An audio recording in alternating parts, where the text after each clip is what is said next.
Em meio ao mundo que busca os seus próprios interesses, Deus está nos chamando para amar pessoas. Amar pessoas exatamente como elas são. É isso que muitas vezes fica difícil de entender e praticar. Nós não amamos as pessoas pelas suas obras ou deixamos de amar as pessoas pelos seus pecados.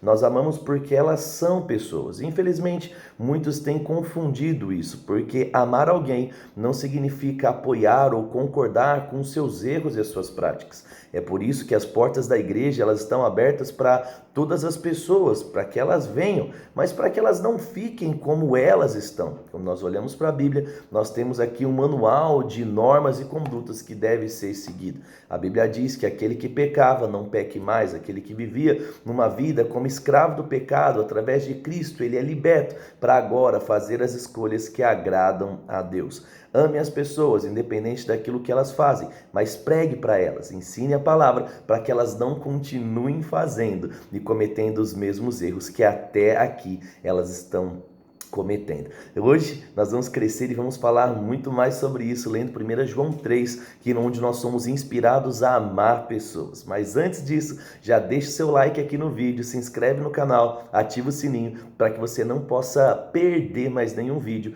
e ser assim edificado em tudo. Aumenta o som se você está ouvindo ou pega essa Bíblia aí e bora para a nossa leitura. 1 João, então, capítulo de número 3, versículo de número 1, ele diz assim: Vejam como é grande o amor de Deus e Pai por nós. Ele nos chama de filhos, e isso de fato somos. Mas quem permanece e pertence nesse mundo não reconhece que somos filhos de Deus, porque não conhece. Amados, somos filhos de Deus, mas Ele ainda não nos mostrou o que seremos quando Cristo vier.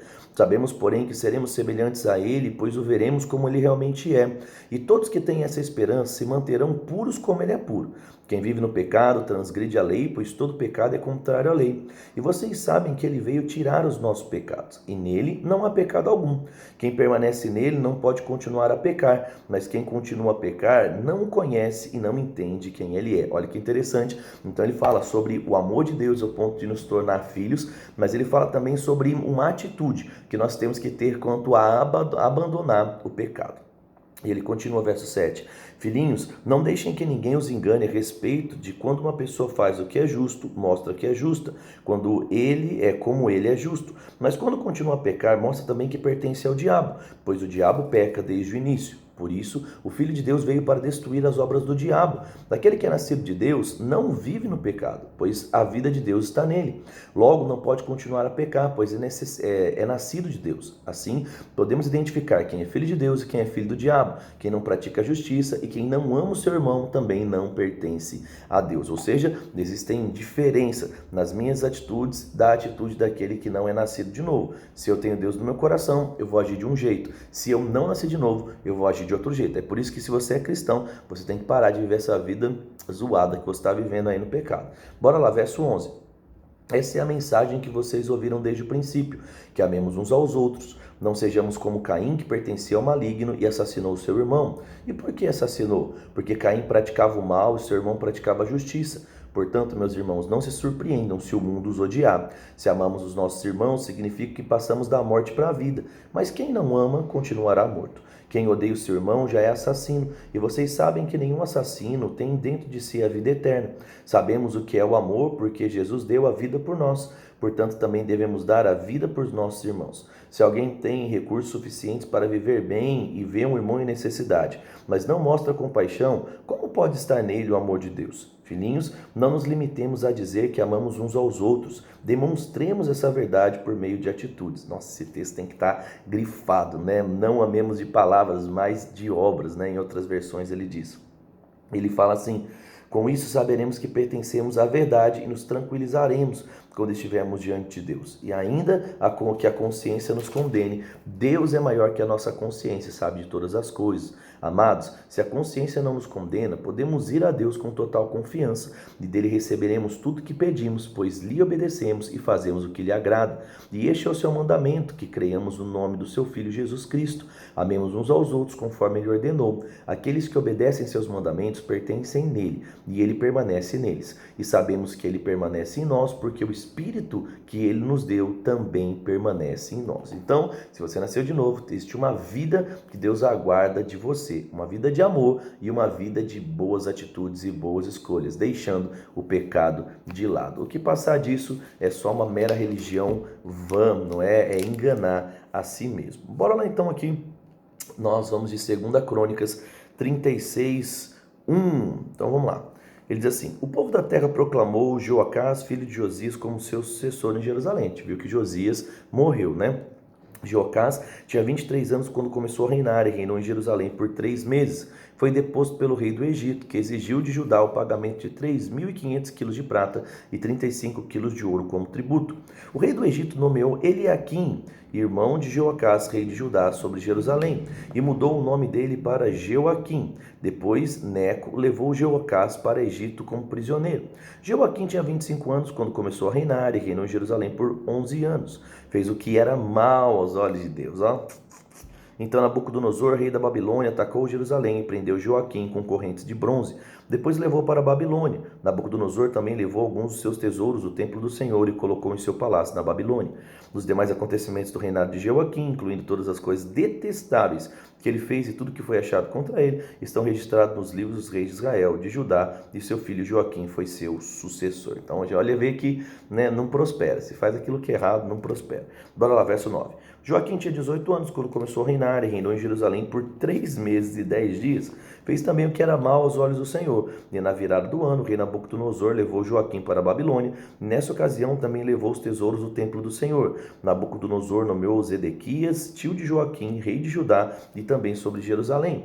Zedequias tinha 21 anos quando começou a reinar e reinou em Jerusalém por 11 anos. Zedequias fez o que era mal aos olhos do Senhor. Meu Deus, parece que um faz o que é bom, e vem 10 que faz aquilo que é ruim, E ele diz: e não se humilhou quando o profeta Jeremias lhe falou diretamente da parte do Senhor, verso 13. Também se rebelou contra o rei Nabucodonosor, embora tivesse jurado lealdade em nome de Deus. Zedequias era um homem duro e teimoso e se recusou a voltar para o Senhor, o Deus de Israel. Da mesma forma, os líderes dos sacerdotes e o povo se tornaram cada vez mais infiéis. Seguiram todas as práticas detestáveis das nações vizinhas e profanaram o templo do Senhor que havia sido consagrado em Jerusalém. Repetidamente, o Senhor, o Deus de seus antepassados, enviou profetas para adverti-los, pois tinha compaixão do seu povo e no lugar da sua habitação assim o mandou. No entanto, eles começaram a zombar dos mensageiros de Deus e desprezavam suas palavras. Caçoaram dos profetas até que a ira do Senhor não pôde mais ser contida e nada mais puderam fazer. Então o Senhor trouxe o rei da Babilônia contra eles. Os babilônios mataram os jovens e foram atrás deles até dentro do santuário. Não tiveram piedade nem dos rapazes, moços, idosos e doentes. Deus entregou nas mãos do rei e ele os levou para a Babilônia. Levou todos os utensílios, grandes, pequenos, do templo de Deus e todos os tesouros do templo do Senhor, do palácio do rei, dos seus oficiais. Seu exército queimou todo o templo de Deus e derrubou os muros de Jerusalém. Queimou todos os palácios e destruiu tudo o que era de valor. Tudo aquilo que era lindo, A Babilônia veio e destruiu tudo lá. 20. Os poucos habitantes que sobreviveram foram levados com o exílio da Babilônia e se tornaram servos do rei e de seus filhos, até que o reino da Pérsia conquistou o poder. Cumpriu-se desse modo a mensagem do Senhor transmitida por Jeremias. A terra finalmente desfrutou do seu descanso sabático e permaneceu desolada até que se completaram os 70 anos, conforme o profeta havia anunciado. No primeiro ano do reinado de Ciro, o rei da Pérsia, o Senhor cumpriu a profecia que havia anunciado por meio de Jeremias. O Senhor despertou o coração de Ciro para registrar o escrito, a seguinte proclamação e enviá-la ao seu reino. Assim diz Ciro, rei da Pérsia: o Senhor, o Deus do céu, me deu todos os reinos da terra e ele me encarregou de construir para ele um templo em Jerusalém, na terra de Judá. Quem pertence ao povo dele, volte para realizar essa tarefa e que o Senhor, seu Deus, esteja com você. Então a gente vai ver um novo capítulo aqui agora de reconstrução, mas o povo, por causa da infidelidade, colhe das coisas ruins. E assim a gente termina a 2 Crônicas.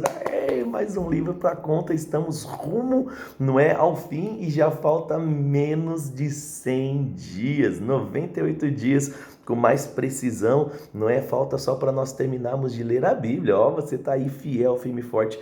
Parabéns. E aqui vamos agora para Salmos 90, para a gente finalizar a leitura de hoje. E ele vai dizer assim, Salmo 90, versículo 1. Amanhã é o Salmo 91, um salmo que a gente gosta muito. Senhor, Tu tens sido nosso refúgio ao longo de gerações. Antes que os montes nascessem, antes que formasse a terra e o mundo, de eternidade em eternidade, Tu és Deus. Fazes as pessoas voltarem ao pó quando dizes, retornem ao pó, mortais. Para ti, 1000 anos são como um dia, né, e que passa de forma breve, passa como algumas horas da noite. Arrasta as pessoas numa enchente e elas são como sonhos que desaparecem. São como a grama que nasce pela manhã e pela manhã brota e floresce, mas à tarde murcha e seca. Somos consumidos por sua ira, ficamos apavorados com sua fúria. Tu, porém, os coloca diante dos nossos pecados, os nossos pecados até mesmo secretos, e enxerga todos eles. Passamos a vida debaixo da tua ira e terminamos os nossos dias com grande gemido. Recebemos 70 anos, alguns chegam aos 80, mas até os melhores anos são cheios de dor e desgosto. Logo desaparecem e nós voamos. Quem conhece o poder da sua ira, grande é a sua fúria, com o temor do que és digno. Ajuda-nos a entender como a vida é breve, para que vivamos com sabedoria. Esse texto aqui é muito legal, né? A vida é breve, por isso vivamos com sabedoria. A vida é uma só e passa rápido. Já estou com 35 anos de idade, eu sei que ainda tem aí pelo menos uns 50, 60 anos para viver, mas quanta coisa já passou e passou muito rápido. Bora lá. O Senhor volta para nós, e até quando te demorarás? Tem compaixão dos seus servos, Deus. Satisfaz-nos a cada manhã com teu amor, para que cantemos de alegria até o final da vida. Dai-nos alegria proporcional aos dias de aflição, compensa-nos pelos anos em que sofremos. Que nós, teus servos, vejamos teus feitos outra vez, que nossos filhos vejam a sua glória. Seja sobre nós a bondade do Senhor nosso Deus, e faze prosperar os nossos esforços. Sim, faze prosperar os nossos esforços. Então a gente vê aqui, mais uma vez, o salmista sabendo do poder de Deus, mas falando sobre dias difíceis que eles estão vivendo, e nós sabemos que isso é colheita da infidelidade do povo. Mas graças a Deus que já já algo vai acontecer, Deus vai continuar cuidando, afinal de contas essa é a história de Israel. Deus traz promessa, aí fica infiel, colhe a bênção, fica infiel e colhe a maldição, fica fiel e colhe a bênção. E assim nós vamos ver até Jesus, até chegar nos dias de hoje. Afinal de contas, nós estamos lendo a Bíblia toda. O que é que mais chamou a sua atenção hoje? Escreve aqui embaixo para mim. Mas antes de escrever, fala assim: eu sou fiel a Deus. Será que você pode falar isso? Eu sou fiel a Deus. Vimos aqui muitos reis infiéis, mas nós somos diferentes deles, somos como Josias, que foi fiel. Vamos orar? Pai, eu te agradeço porque o Senhor tem cuidado de nós. Pai, em meio a tantos maus exemplos, nós iremos fazer aquilo que é certo.